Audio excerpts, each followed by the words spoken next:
وہ یہاں سے ہجرت کرنے پر مجبور ہیں. تو ایسی صورتحال میں جو ہے جب انڈس ڈیلٹا تباہ ہو چکا ہے تو یہ کوئی جواز ہی نہیں بنتا ہے کہ یہاں کا جو پانی ہے وہ کہیں اور منتقل کیا جائے. تو میں سمجھتا ہوں کہ یہ اس پہ جو ہے وہ کراچی کے شہریوں کو بھی آواز اٹھانی چاہیے، اس لیے کہ یہ جو ہے وہ صرف سندھ کے دیہی علاقوں کا مسئلہ نہیں ہے، بلکہ یہ کراچی کے شہریوں کا بھی مسئلہ ہے کہ اگر پانی یہاں نہیں ہوگا تو پانی ہم تک بھی نہیں پہنچے گا جس کا ادراک نہیں ہو رہا ہے اس میں. تو یہی میرے تاثرات تھے، اور میں سمجھتا ہوں کہ یہ میری زندگی کا، میں نے اس سے پہلے بھی بہت سارے علاقوں میں جو ہے خصوصاً جو ہے وہ سندھ کے مختلف علاقوں میں KT بندر، شاہ بندر، تھر میرا بہت زیادہ آنا جانا رہتا ہے، لیکن یہ وزٹ جو ہے وہ حقیقتاً جو ہے وہ اٹس آئی اوپننگ ہے نا. It's eye opening visit. اس کو بالکل آپ نے صحیح فرمایا کہ یہ ایک آئی اوپننگ وزٹ تھا کہ جہاں ہم نے اپنی زندگی کے وہ مناظر دیکھے جو شاید ہم جس سے محروم رہتے اگر یہ وزٹ نہ ہوتا. خالد صاحب، آپ نے اپنی تمام تاثرات اور اپنا تجربہ خاص طور پر ہم سے شیئر کیا ہے. اس وقت میں فہمیدہ ریاض صاحبہ سے بھی بات کروں گی. ہم لوگ ساتھ ہی تھے جب ہم اس وزٹ پر تھے. وہ خود بھی رپورٹ کر رہی ہیں، پروگرامز بھی کرتی ہیں سندھ TV کے حوالے اس پر. ان کا اپنا پروگرام ہے، تھوڑی دیر کے بعد آپ کو ان سے ملواؤں گی. کہنے کی بات یہ ہے کہ کراچی میں رہ کر ہم کیا رپورٹ کر رہے ہیں؟ ہم درخت کٹنا رپورٹ کر رہے ہیں، ہم مینگرووز کو مستقل رپورٹ کر رہے ہیں، ہم یہ دیکھ رہے ہیں کہ کراچی میں گرمی بہت بڑھ رہی ہے. ہمارے پاس یہ صرف 4-5 ایشوز ہیں کراچی کے حوالے سے. لیکن اگر ہم گراؤنڈ ریئلٹیز پر اترتے ہیں انوائرمنٹ پر کام کرنے کے لیے، تو آپ یقین کر لیں کہ آپ کے لیے آنے والے وقتوں میں غذا موجود نہیں ہوگی. اور وہ تمام چیزیں جو جڑی ہوئی ہیں اس کا سورس پانی ہے.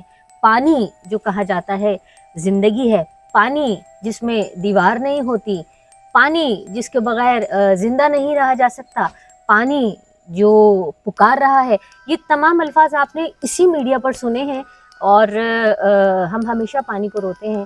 لیکن حقیقت میں آج تک کسی نے بھی پاکستان میں، خاص طور پر سندھ، پنجاب اور بلوچستان میں پانی کی تقسیم کے حوالے سے شاید سیریسلی کام نہیں کیا، ورنہ اتنی جو اس وقت خراب صورتحال ہے وہ پیش نہ آتی. اگر کراچی کے کچھ لوگ اور پورے پاکستان کے کچھ لوگ نکل کر صرف ڈسٹرکٹ بدین کو رپورٹ کریں تو آپ کو اندازہ ہوگا کہ صورتحال انتہائی گھمبیر ہے. میں نے دیکھا ہے کہ کینجھر لیک سے وہ مچھیرے جو کینجھر کے لیکس میں مچھلیاں پکڑتے تھے، وہ وہاں سے مائیگریٹ کر کے بدین تک آ گئے. بدین آنے کے بعد ان کی سچویشن یہ ہوئی ہے کہ 0 پوائنٹ پر ہم گئے ہیں، وہاں کیچڑ اور پانی نہیں ہے، وہ اپنی بوٹس کیسے چلائیں گے؟ تو اتنی حد تک گراؤنڈ پر جا کر رپورٹنگ کی ہے اس وقت، جسے دکھانا بہت ضروری ہے. آپ ترقیاتی کام ضرور کریں، آپ فیسلیٹیٹ بھی کریں، اس میں کوئی برائی کی بات نہیں ہے، لیکن ذرا اپنے انوائرمنٹ کو بھی تو دیکھیں.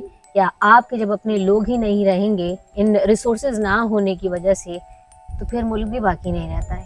میں اس میں صرف یہ اضافہ کرنا چاہتا ہوں کہ دیکھیے یہ ہمارے مشترکہ مسئلہ ہے. پانی کراچی میں بھی نہیں ہے، ہمارے دیہی علاقوں میں بھی نہیں ہے، جہاں کا ہم نے وزٹ کیا وہاں پر بھی نہیں ہے. گرمی کی شدت ان علاقوں میں بھی ہے، گرمی کی شدت ان علاقوں میں بھی بڑھتی چلی جا رہی ہے. جو فشریز کی صورتحال ہم نے یہاں دیکھی ہے، وہی فشریز کی صورتحال جو ہے وہ ہمارے ابراہیم حیدری اور ان سے ملحقہ جو فشریز کی کمیونٹی ہے ان کے ساتھ ہے. وہ تمام مسائل ہمارے مشترکہ ہیں.